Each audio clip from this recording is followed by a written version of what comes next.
That was Tom Cruise and Malin Ackerman singing I Want to Know What Love Is from the recent movie where they redid all of the songs from the 80s, and it was quite ridiculous but also quite fun. So hopefully you weren't too disappointed to not have the Foreigner original. And they are introducing the fact that today's show is going to be on the science of love, because of course this week is Valentine's Day, and I can't resist the opportunity to talk about a holiday and try to fit a show around it. Now, if you've been a long-time listener, then you know that we have already talked about love a little bit. So we've talked about sexual selection and how a lot of the signals and types of communication have arisen because of the need for animals to woo each other and to stay together as pairs. So I'm not going to go over that stuff again this week, but I am going to kind of go off on a new direction and talk about how love might have evolved, kind of the practical aspects of love. What are the chemicals involved in helping us feel love? I'll talk a little bit about aphrodisiacs, which there's not a whole lot of evidence for them, but there are lots of beliefs that are kind of interesting to think about, and whether they might actually be legitimate because of the chemicals involved with these things. And I'll also talk a little bit about pair bonding and species that stay together for quite a long time. So to start off with the topic of the evolution of love. Why would we even be designed to feel love?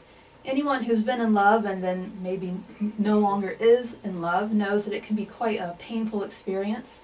You can spend a whole lot of your time and energy worrying about the health of your partner, or keeping your partner, or impressing the person that you want to be your partner. And of course, when you're no longer together, it can be both emotionally and physically traumatic. So why is this even something that we have evolved to deal with in our lives? Because it seems like a lot of the time that actually wouldn't be all that useful. Well, really, one of the things that it boils down to is that we have children that take a very long time to develop. And the reason that they take a long time to develop is that we have very large brains as a species. So if you look at the original tool-making hominids about 2.5 million years ago, their brains were about the third the size of ours. So over that roughly 3 million year period, our brain has become 3 times as large, and it takes a really long time for us to learn all of the things that we need to know to stock up that brain full of ideas, and for it to mature properly, and for us to mature physically, so that we end up being adults that are capable of doing things on our own and can be free living. And so this lengthened childhood means that we have a long period of time during which our offspring are quite vulnerable. And this vulnerability can be mitigated by the joint efforts of parents and families and groups and multiple humans basically working together. And if we want all these multiple humans to work together, then it makes a lot of sense for us to have kind of a strong bonding process. Because the more we have of bonds between us and amongst us as a group, the more likely we are to work together to achieve that goal of successful reproduction. And these sorts of bonds are associated with things like cooperation and altruism and being empathetic. And the bonding can be associated with lots of different factors. So these things arise from physical things, social things, and psychological factors, and also chemicals. And that's where I'm going to kind of focus quite a lot of my discussion this morning. So there are 2 parts of the brain that are highly activated in people who are in love. The first of these is the caudate nucleus, and this is also known as the reward center of the brain. So it's located near the center of the brain, and there's actually one in each hemisphere. And these nuclei are involved in learning and in memory, but particularly in the processing of feedback. So if you are trying to learn something, then if you are right, then you're going to have kind of a feedback thing that is usually a positive thing, and that will facilitate learning that thing and keeping it in your memory over the long term. And the other part of the brain that's involved in love is the tegmentum. And this is a region of the brain stem that's responsible for stimulating the caudate nucleus. And the way that it does this is through a chemical called dopamine. And you've probably already heard of dopamine, and I'll talk a bit about it a bit more in a minute. But it's important to kind of just know a little bit more about the tegmentum, because it's involved with pathways that are associated with lots of different things. So homeostasis, for instance, which is basically just kind of the upkeep and the normal day-to-day activities of the body, keeping it where it should be and keeping it nice and steady and healthy. also reflexes, physical reflexes, and also unconscious regulation of activities. So this part of our brain is really kind of a basic system function sort of thing. So this will just go along regulating our day-to-day lives without our having any real input over it. Now dopamine, as I said, is a chemical.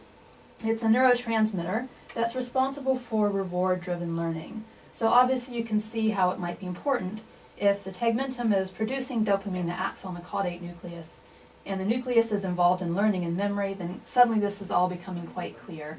So dopamine is involved in learning specifically because it's something that makes us feel good and feel happy and feel pleasure when we've gotten something right, or we've gotten something that makes us feel that the situation is now what it should be.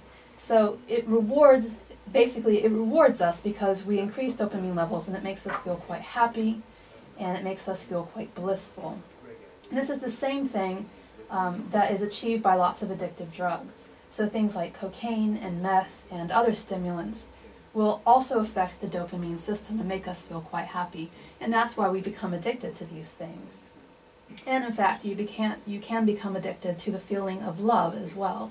And I'm not even talking about sex addiction, which we hear about a lot in the tabloids with Hollywood stars, but with an actual addiction to being in love, romantic love. Now, of course, if you feel that sort of feeling of enjoyment from the dopamine, then you're going to have a reinforcement of the behavior and a motivation to keep engaging in those behaviors. So in people who are in love, they are craving and responding to a stimulant of the person that they are in love with. And they respond to this the same way that you would respond to things like eating or having sex or doing drugs or any sort of stimulus like that that is perceived as being pleasant. And the reason that we know this is that we've done brain scans of these people, so you can see the regions of their brains that become active whenever they're shown the person that they love or asked to remember something that they did together or something like that. So we know by looking at the brain as it's activated in association with the person or the feeling of love that this is what is associated with these feelings that we have as humans.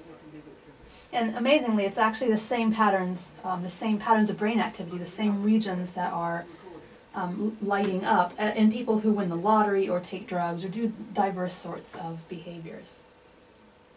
Now, another important aspect of the brain is the insula. And the insula are portions of the cerebral cortex that are involved in a variety of different functions. Again, so many things in the brain have lots of different roles. And the insula is involved in things like emotion and interpersonal experience and also perception. And this is something that's associated also with the experience of pain and of unpleasant emotions. And so just as the tegmentum and the caudate nucleus are the regions that light up in people who are happy in love, the insula are the portions that light up in people who have been rejected and are feeling quite sad and down and alone. So basically, because there are these two separate types of regions that act up whenever we're feeling something associated with love, we have two motivations to experience this sensation. And the first is to keep up with that positive feedback and that influx of dopamine that's associated with being in love. But the second is avoiding the negative experience of feeling the pain associated with rejection. So together those two things help drive us evolutionarily over time into this process of falling in love and staying in love. And on that thought, I'm going to have another music break, and this time it's going to be Bad Company singing Feel Like Making Love.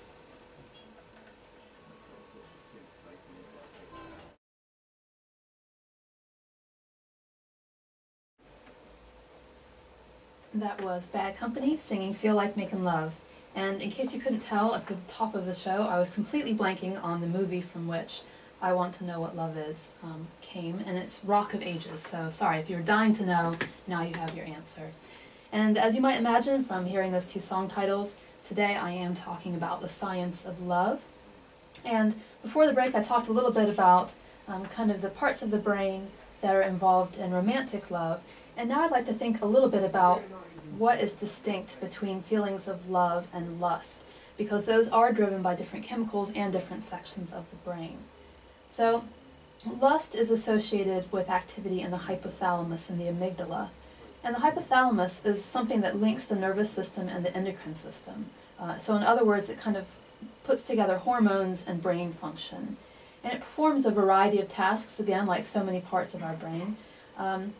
So including things like regulating body temperature and hunger and thirst and fatigue. So lots of things that are very basic to survival and functioning, which of course you might also argue is the case for lust and sex, because those things do cause us to reproduce, which are very important, obviously, for our genes and the continuation of our species.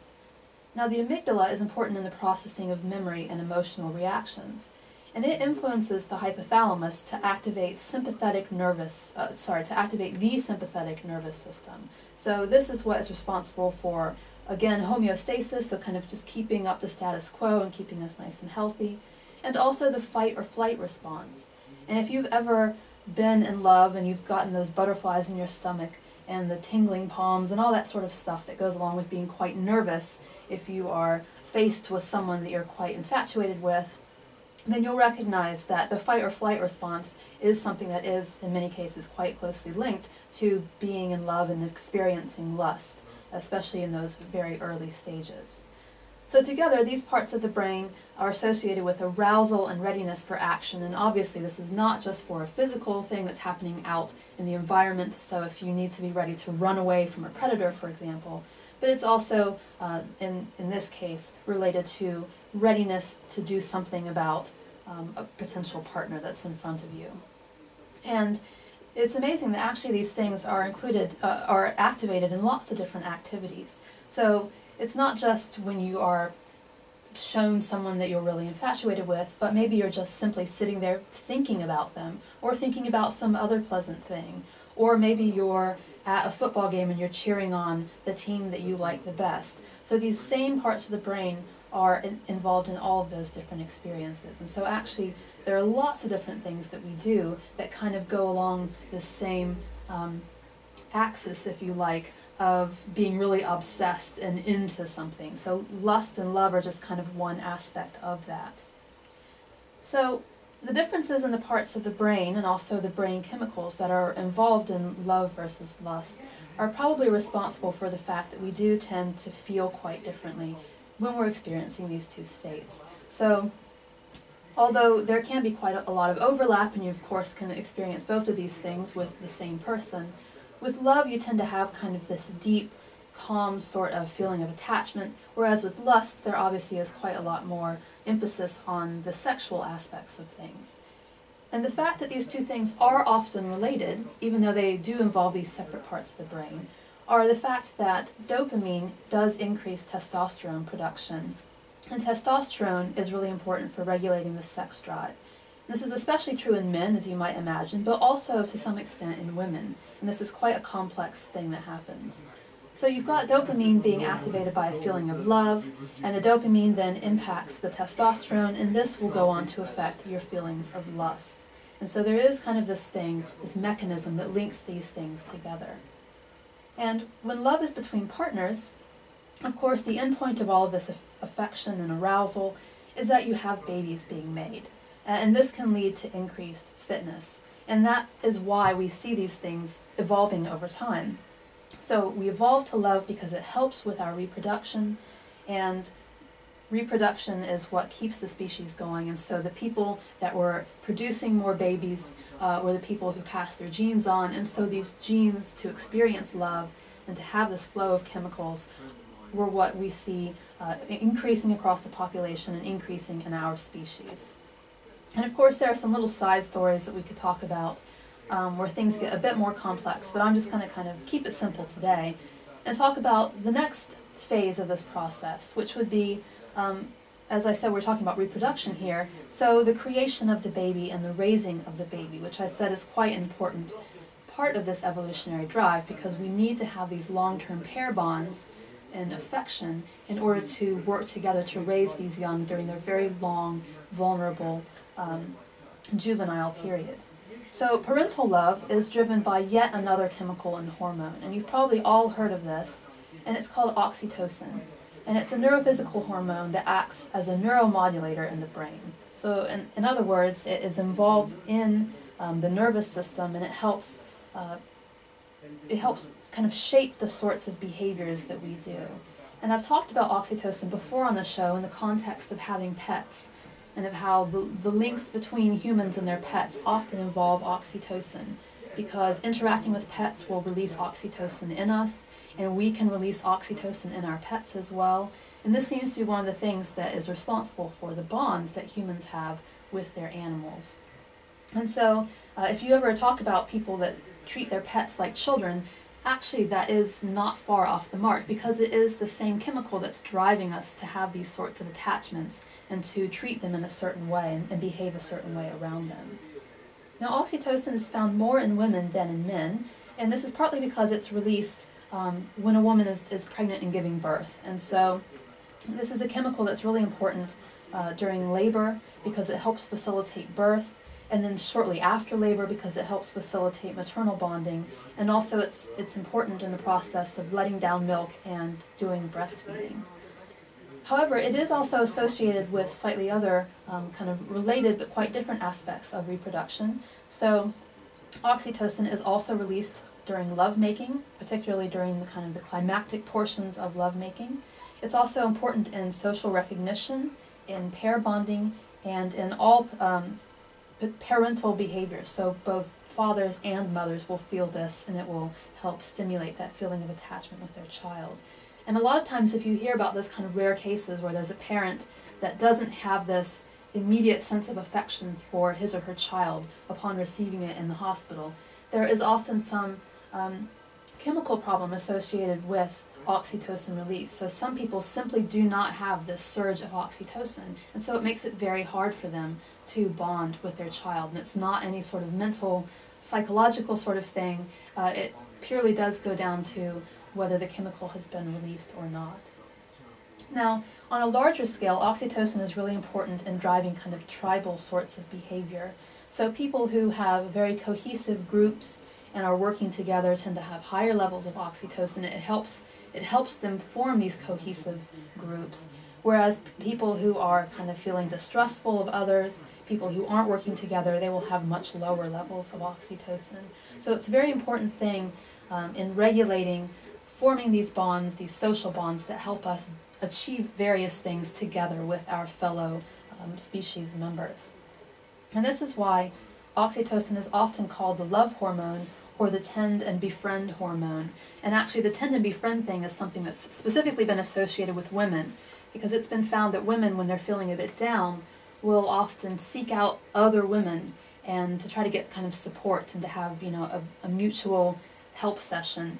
And it's oxytocin that seems to either drive this or be released during this. And so it's something that helps us kind of get through those hard times together, because we can stimulate oxytocin in each other.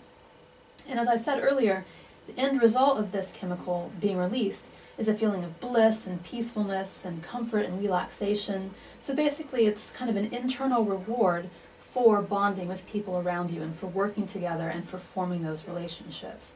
And so just like dopamine can make you feel incredibly happy and can reward you and keep you coming back to those certain behaviors or things, the same is true of oxytocin.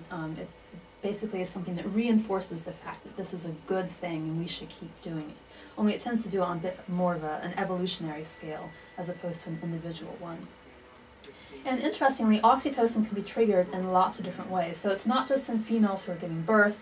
I mentioned earlier that it is something that's released during the climactic portions of sex, but also there are some less intense ways to have an oxytocin surge, and those include extended contact with another human. So especially when you've got kind of a skin-to-skin type of contact. So if you're cuddling or having a nice long hug, or you're holding hands with someone or caressing someone's face, something as simple as this can release oxytocin and generate that feeling of bonding. Also, harmonious movement together. So for instance, dancing. So anyone who's hoping to kind of create a bit of a pair bond tomorrow might want to go out to a club and do some dancing, because if you can dance with a mate, that will release this oxytocin and help you pair up. And this is actually quite interesting in light of something I'll mention a bit later, which is the fact that we do often see kind of pair dances in lots of animals that are entering into the mating season and looking for someone to raise a brood or a nest with. And so this is something that seems to be not just within humans, but across the animal kingdom. There is also some evidence that being involved in devotional or spiritual activities or interacting with someone who is seen as a spiritual figure can also release oxytocin in you. And again, this is just, there is some evidence, but not a whole lot, that also suggests that if you imagine any of these activities, you can even release oxytocin in yourself. So there's a potential to have memories of these things, or to kind of project forward into the future and picture them in your mind, and to make yourself feel quite happy and rewarded in that way as well. So if you don't yet have a partner to dance with, you can at least think about having one, and maybe that will make you feel a bit better.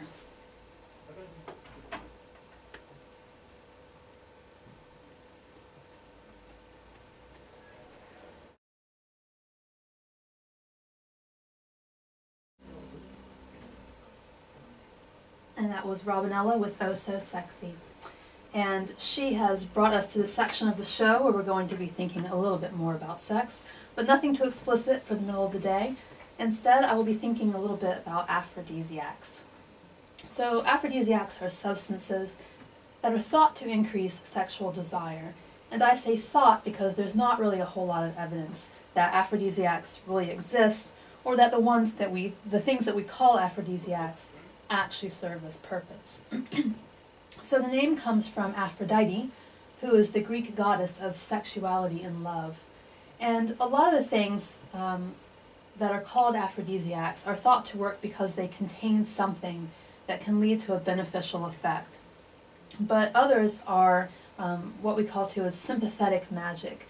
So basically they look like something that's associated with sex in some way, and so they're thought to augment or benefit that thing. So if that's one of the reasons why people are obsessed with rhino horns, for example, because it can look quite phallic, and so people think that it's associated with a penis, so if you ingest some rhino horn, then it will have some beneficial impact on your penis. But of course, we know that that's not the case, and people's obsession with this over the years has helped to put rhinos at great risk, and it's been, basically pointless. And that's probably the case with all these other aphrodisiacs, most of which actually, thankfully, are not dangerous to the species because they are they're proliferating and they can be easily gotten your hands on. But there is some evidence that potentially they work because there is a placebo effect. So if you think that these things are actually going to function, then you basically are kind of giving yourself the confidence then, because you assume it's going to work, and so then you expect that these things will happen, and so you won't feel quite as inhibited perhaps. And so I rummaged around online and I found a list of various different aphrodisiacs, and I searched for the things that seemed to have maybe the best chances of actually working in some way or another. And I also threw in a few things that are just kind of interesting because of the stories associated with them and the long history associated with them as well. Very sorry today, I'm quite sniffly and coughy. So the first on the list of proposed aphrodisiacs is, amazingly enough, asparagus. And I find this to be a quite odd thing because asparagus, of course, does make your urine smell, so I can't imagine that would be very sexy. But of course they do look quite phallic, and they contain vitamins that are proposed to increase histamine production, and histamines are associated with the chances of having an orgasm. For some reason, histamines are linked to sexual climax, and so potentially there could be a reason why asparagus might actually have an impact on your sex life. And interestingly, there's an old French tradition of serving 3 different courses of asparagus to grooms before the wedding so that they could perform well on the wedding evening. And I'm guessing that since asparagus does look quite phallic, and also because this tradition involved men, that it is mostly thought to work in men and not in women. The next thing on the list is almonds, and I think these are kind of interesting because they are one of the oldest things that we know of as a fertility symbol and a potential aphrodisiac. And supposedly it's the smell of almonds that makes women feel more passionate. And I couldn't really find much evidence to suggest that almonds contain anything that might have some impact on sex. But they do smell quite nice and they do taste quite nice, so it's maybe worth a chance of getting your loved one a little bit of biscotti or something along those lines. The next thing on the list is avocados, and I had no idea about this, but apparently the Aztec name for avocado translates as testicle tree, because if you're standing below the tree and you look up and you see especially a pair of these hanging together, they can look quite like that part of the male anatomy. And at one point, these were considered to be so sexual and to look so naughty that they were actually banned by Catholic priests in Spain. And again, this is another thing that I couldn't really find much evidence for in terms of containing any chemicals. So potentially it's kind of the sympathetic magic type of thing, where because it looks like this sexual organ, it's thought to maybe enhance its activity. Bananas are something else that, again, obviously look like a part of the male anatomy. And these guys do actually contain some things that might be quite useful. So both minerals and enzymes that are thought to potentially enhance the male libido. And I have no idea how much of those things you would need to ingest for these bananas to actually have an impact. So that's one of the things that you rarely see any indication of. Are you just supposed to eat one banana or a whole bunch of bananas or a whole tree's worth? Who knows? But there are some minerals and enzymes that do have an impact on various aspects of the male reproductive system. So potentially bananas could eventually have a bit of an impact. One of the funniest ones I thought on the list is basil. So supposedly the aroma of basil is supposed to increase your feelings of romance. And along with basil is garlic, which we do know increases blood flow. And of course, an increased blood flow could have an impact on both men and women who are interested in taking it into the bedroom. And basil and garlic together, of course, are kind of a staple combination in a lot of cuisine, but particularly Italian cuisine. And so there are many jokes, I think, to be made about how passionate the Italians are thought to be, and these potential ingredients in their food. So who knows, maybe that is a sign that these things work. Another one that should probably be first on the list, actually, is chocolate. Because chocolate has this huge reputation of being the aphrodisiac, and this is one of the big reasons why we give chocolates on Valentine's Day. And there have been studies that have looked into chocolate, so it's known that it contains phenylethylamine, which I may not be pronouncing in quite the right way, but those are all the correct chemical bits. So phenol and ethyl and amine, those are all three different things that join together in this one megamolecule.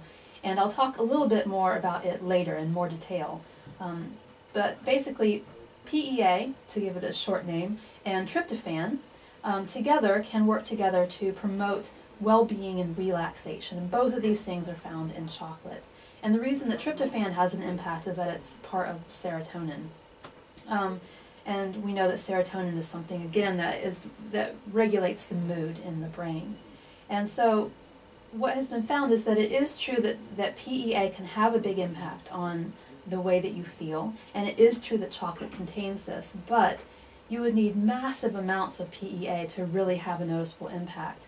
And the problem is that not only do we not get those massive amounts when we ingest chocolates, or the average size Valentine's Day heart, for example, but also PEA is broken down very quickly once it reaches the digestive system. So there's not much of it to begin with, and it's broken down very quickly, so it doesn't really have time to have any impact on us. So unfortunately, chocolate probably does not work as an aphrodisiac at all, but of course it does taste quite nice, and it can release the chemicals that make you feel kind of happy. There have been studies that show there is a reason why we feel happier after eating sweets like chocolate. So it wouldn't hurt to give that a shot on this holiday. Another thing on the list is figs, and if you open a fig, you can kind of see that it does maybe kind of resemble the female sex organ. It's full of all those little seeds, which I guess you could have kind of a metaphor for the eggs within a female. And the Greeks associated figs, unsurprisingly, with both love and fertility. Another big thing that's often considered an aphrodisiac is oysters, which is another really surprising one to me because I find them to be just utterly repulsive. They taste funny, they feel funny, they look funny. Legend has it that Casanova, the great lover, ate 50 of these for breakfast every day. And obviously oysters do kind of have that sympathetic magic thing going on. They are thought to look quite a lot like the female reproductive organs. But they do also have very high zinc content. And zinc content does have an impact on sperm, so it helps produce sperm. And it also contains compounds that can increase the libido because it can upregulate testosterone, or at least this has been found in rats. So if you take two of those things together, then there is potential again for oysters to, maybe in large enough numbers, have an impact on your reproductive life. And the last thing on the list here is honey, which contains boron, and boron is associated with estrogen and testosterone. So again, theoretically, by upping the amount of boron in your system, you could generate some more testosterone and therefore increase your libido. But of course, some of these things, not just with honey, but with all of them, it might take a bit of time for these to work, or you might need to have a constant dose of it in order to kind of not only ramp up levels, but keep them there. And so you might not only have to eat lots of these in any one setting, but also just keep doing that day in and day out. So it might be quite impractical. Not to mention that we don't even really have any good evidence that these things function as aphrodisiacs. But it's important to note that all of them are full of good vitamins and minerals. So even if you take these and fail to become aroused, at least you'll still be doing your body a big favor by including them in your diet. And there is some research by psychologists that shows that one of the things that can really help human couples, at least, to stay together is if the different members of the partnership have a lot of physical fitness. So if they've invested in their own well-being by eating well and exercising, they tend to feel better about themselves, and it also just helps their bodies function better. And so having a bit of a healthier lifestyle can, in fact, increase your libido kind of both directly and indirectly. So, you know, maybe after all, these aphrodisiacs wouldn't be a bad idea to try.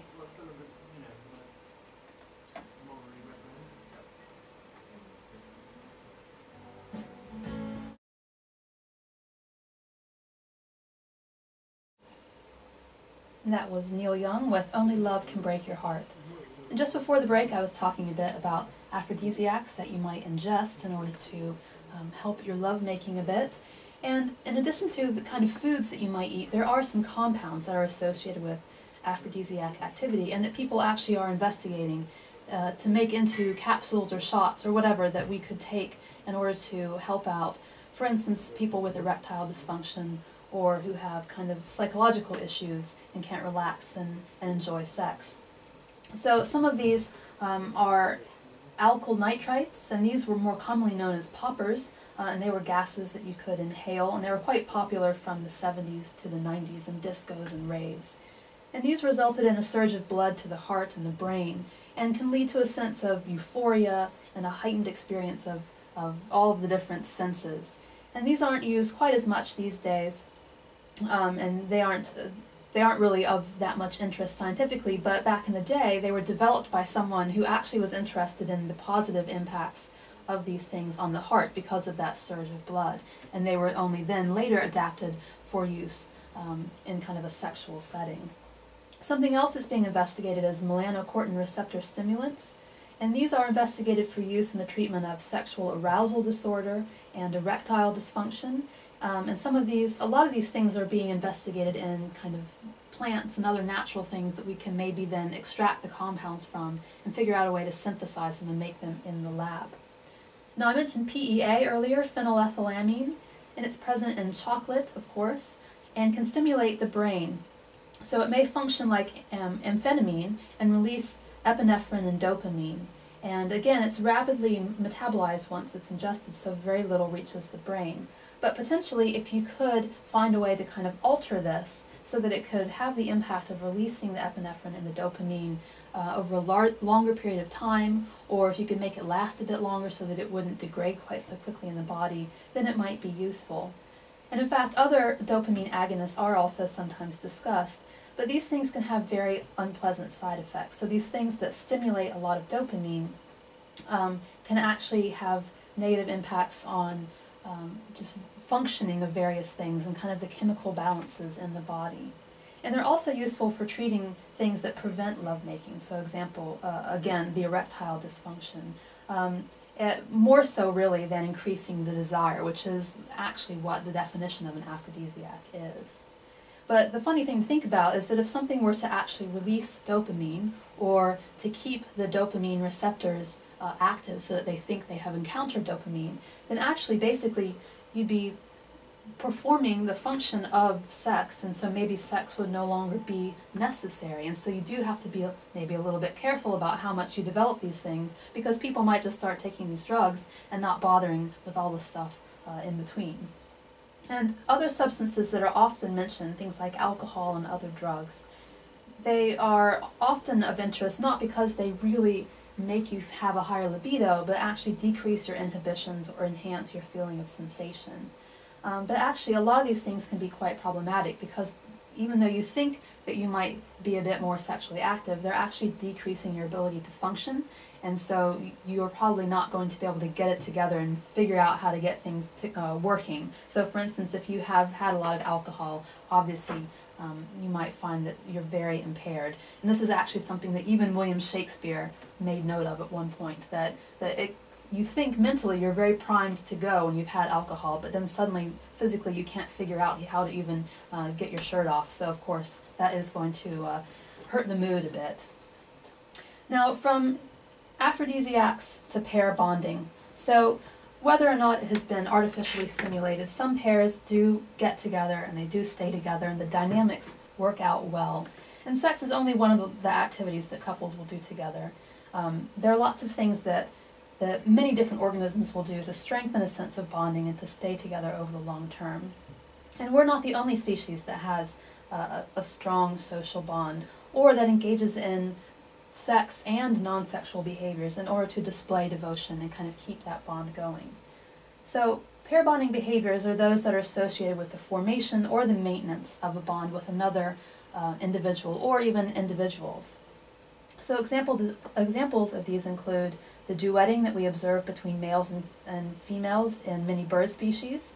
So for example, there was a study on male and female plain-tailed wrens, and these are birds that live in Ecuador. And the researchers were able to do some neurological work, and they found that the birds were able to achieve the very tight synchrony that they have when they sing, because they know the entire song, not just their own part of it, but also their partner's section of the song. And so they're able to anticipate exactly what is going to happen and exactly when it's going to happen. And because they have this shared song that they know intimately together, that is the thing that helps them have these really good duets. And when they hear that good duet, it's a positive feedback, and it makes the pair bond even stronger. As I mentioned earlier, we see a lot of dancing, and you often have dancing in a synchronized fashion. So one of the great examples of this is red-crowned cranes, which leap and bow and run around, and sometimes they'll even pick up things and toss them in the air in their excitement.